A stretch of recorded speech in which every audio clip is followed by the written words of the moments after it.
Hi friends, ഇന്ന് ഞാൻ chicken ചുക്കയാണ് ഉണ്ടാക്കുന്നത്. അപ്പോൾ അടിപൊളി ടേസ്റ്റ് ആയിട്ടുള്ള വളരെ പെട്ടെന്ന് തയ്യാറാക്കാൻ പറ്റുന്ന നമുക്ക് എന്തിൻ്റെ കൂടെ വേണേലും കഴിക്കാൻ പറ്റുന്ന ഈ ചിക്കൻ ചുക്ക എങ്ങനെയാണെന്ന് തയ്യാറാക്കാൻ നോക്കാം. അപ്പോൾ ഞാനിവിടെ 1/2 കിലോ ചിക്കൻ എടുത്തിട്ടുണ്ട്. അപ്പോൾ ചിക്കൻ കുറച്ച് ചെറിയ പീസായിട്ടുള്ള ചിക്കനാണ് വേണ്ടത്. ഇതിലേക്ക് ഒരു ചെറിയ സവാള നീളനെ അരിഞ്ഞത്, പിന്നെ കുറച്ച് കറിവേപ്പില, പിന്നെ ഒരു ചെറിയ കഷ്ണം ഇഞ്ചിയും ഒരു 10 അല്ലി വെളുത്തുള്ളിയും കൂടി നന്നായി ചതച്ചത്, പിന്നെ ഒരു 2 പച്ചമുളക് എന്നിവ ഇട്ട് കൊടുക്കാം. ഇനി ഇതിലേക്ക് 1/4 ടീസ്പൂൺ മഞ്ഞൾപ്പൊടി, 2 ടീസ്പൂൺ കാശ്മീരി ചില്ലി പൗഡർ. അപ്പോൾ ഇതില്ലാന്നുണ്ടെങ്കിൽ സാധാ മുളക് പൊടി ഇട്ടാലും മതി. അപ്പോൾ ഇതിന് നല്ലൊരു കളർ കിട്ടാൻ വേണ്ടിയിട്ടാണ് കാശ്മീരി ചില്ലി പൗഡർ ഇടുന്നത്. പിന്നെ ഇതിലേക്ക് 1/2 ടീസ്പൂൺ മല്ലിപ്പൊടി, 1/2 ടീസ്പൂൺ കുരുമുളക് പൊടി, 1/2 ടീസ്പൂൺ ഗരം മസാല പൊടി, ഒരു ചെറിയ തക്കാളി ചെറിയ കഷ്ണങ്ങളായി എരിഞ്ഞത്, പിന്നെ ആവശ്യത്തിന് ഉപ്പും കൂടി ഇട്ടിട്ട് ഇത് നന്നായി ഒന്ന് മിക്സ് ചെയ്ത് കൊടുക്കാം. അപ്പോൾ ഇത് നന്നായി മിക്സ് ചെയ്ത് കഴിഞ്ഞാൽ കുറഞ്ഞത് അരമണിക്കൂറെങ്കിലും ഒന്ന് മാരിനേറ്റ് ചെയ്ത് വെക്കുക. ഇപ്പോൾ 1-2 മണിക്കൂറൊക്കെ മാരിനേറ്റ് ചെയ്ത് വെക്കുകയാണെങ്കിൽ അത്രയും നല്ലതാണ്. ഈ ചിക്കനിലേക്ക് മസാലയെല്ലാം നന്നായി പിടിക്കും. അപ്പോൾ നല്ല ടേസ്റ്റാണ് ഇത് കഴിക്കാനായിട്ട്. ഞാനിവിടെ 2 മണിക്കൂർ ഫ്രിഡ്ജിൽ മാരിനേറ്റ് ചെയ്ത് വെക്കുകയാണ്. കുറഞ്ഞത് അരമണിക്കൂറെങ്കിലും വെക്കണം. ഞാനിവിടെ 2 മണിക്കൂർ വെക്കുന്നുണ്ട്.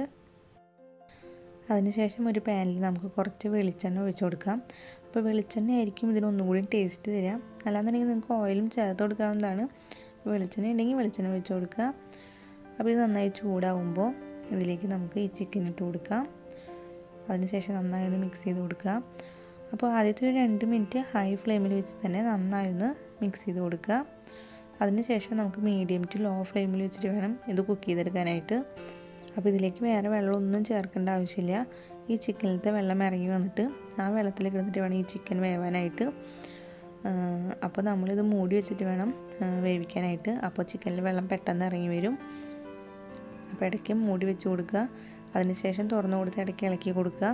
അങ്ങനെയായിട്ടാണ് നമ്മൾ ഈ ചിക്കൻ തയ്യാറാക്കി എടുക്കേണ്ടത്. അപ്പോൾ ഫ്ലെയിം കൂട്ടി വയ്ക്കരുത്.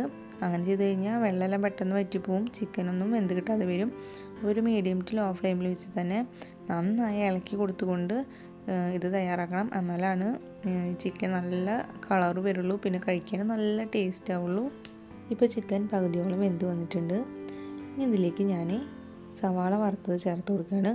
അപ്പോൾ 2 മീഡിയം സൈസുള്ള സവാള നന്നായി കനം കുറഞ്ഞ് അരിഞ്ഞിട്ട് കുറച്ച് വെളിച്ചെണ്ണയിൽ ഒന്ന് വറുത്തെടുത്തിട്ടുള്ള സവാളയാണിത്. അപ്പോൾ നല്ല ക്രിസ്പി ആയിട്ട് വറുത്തെടുക്കണ്ട, ഈ ഒരു കളറാവുന്നത് വരെ വറുത്തെടുത്തതിന് ശേഷം അത് നമുക്കിതിലേക്ക് ഇട്ട് കൊടുത്തിട്ട് നന്നായി ഒന്നും കൂടി മിക്സ് ചെയ്ത് ഇളക്കി കൊടുത്തുകൊണ്ടേ ഇരിക്കുക.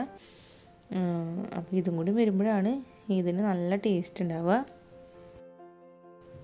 അപ്പോൾ എൻ്റെ ഈ ചാനൽ പുതിയതായിട്ട് ആരെങ്കിലും കാണുന്നുണ്ടെങ്കിൽ പ്ലീസ് ചാനൽ ഒന്ന് സബ്സ്ക്രൈബ് ചെയ്യണേ. സബ്സ്ക്രൈബ് ചെയ്യുമ്പോൾ തൊട്ടടുത്തുള്ള ബെല്ലൈക്കൺ അമർത്തി അതിൽ ഓൾ പ്രസ് ചെയ്യുക. അപ്പോൾ ഞാനിടുന്ന വീഡിയോസ് എല്ലാം നിങ്ങൾക്ക് നോട്ടിഫിക്കേഷനായി കിട്ടും. അപ്പോൾ അതെല്ലാം നിങ്ങൾക്ക് മിസ് ചെയ്യാതെ കാണാനായിട്ട് പറ്റും. ഇപ്പോൾ ഇവിടെ ചിക്കൻ ഏകദേശം റെഡി ആയിട്ടുണ്ട്. നന്നായി കളറൊക്കെ മാറി വന്നിട്ടുണ്ട്. ചിക്കനെല്ലാം വെന്ത് വന്നിട്ടുണ്ട്, വെന്ത് ഫ്രൈ ആയി വന്നിട്ടുണ്ട്. അപ്പോൾ നമുക്കിനി ഇതിലേക്ക് ആവശ്യത്തിന് ഉപ്പ് നോക്കിയിട്ട് ഉപ്പ് കുറവുണ്ടെങ്കിൽ കുറച്ച് ഉപ്പ് കൂടി ചേർത്ത് കൊടുത്തിട്ട് ഈ സമയത്ത് മിക്സ് ചെയ്ത് കൊടുക്കുക. പിന്നെ ഇതിലേക്ക് കുറച്ച് കറിവേപ്പിലയും കൂടി ഇട്ട് നന്നായി ഒന്ന് മിക്സ് ചെയ്യുക. കറിവേപ്പിലയുടെ മണമൊക്കെ വരുമ്പോൾ നല്ലൊരു മണവും ടേസ്റ്റാണ് ഇതിന്. അപ്പോൾ കറിവേപ്പില ഇട്ട് നന്നായി മിക്സ് ചെയ്ത് കഴിഞ്ഞാൽ നമ്മുടെ ചിക്കൻ ചുക്ക റെഡി ആയിട്ടുണ്ട്. ഈ ചിക്കൻ ചുക്കയ്ക്ക് ഇത്ര ഗ്രേവിയേ പാടുള്ളൂ. നമ്മൾ ഈ ചിക്കനും ആ സവാളയും കൂടി അങ്ങനെ എടുത്ത് കഴിക്കണം. അപ്പോഴാണ് ഇതിൻ്റെ ശരിക്കുള്ള ടേസ്റ്റ് അറിയുക. അപ്പോൾ എൻ്റെ ഈ വീഡിയോ ഇഷ്ടപ്പെട്ടാൽ ലൈക്ക് ചെയ്യാനും ഷെയർ ചെയ്യാനും നിങ്ങളുടെ അഭിപ്രായങ്ങൾ കമൻറ്റ് ചെയ്യാനും മറക്കരുത്. അപ്പോൾ ഇനി വേറൊരു വീഡിയോ ആയിട്ട് കാണാം. അതുവരേക്കും എല്ലാവർക്കും ബൈ.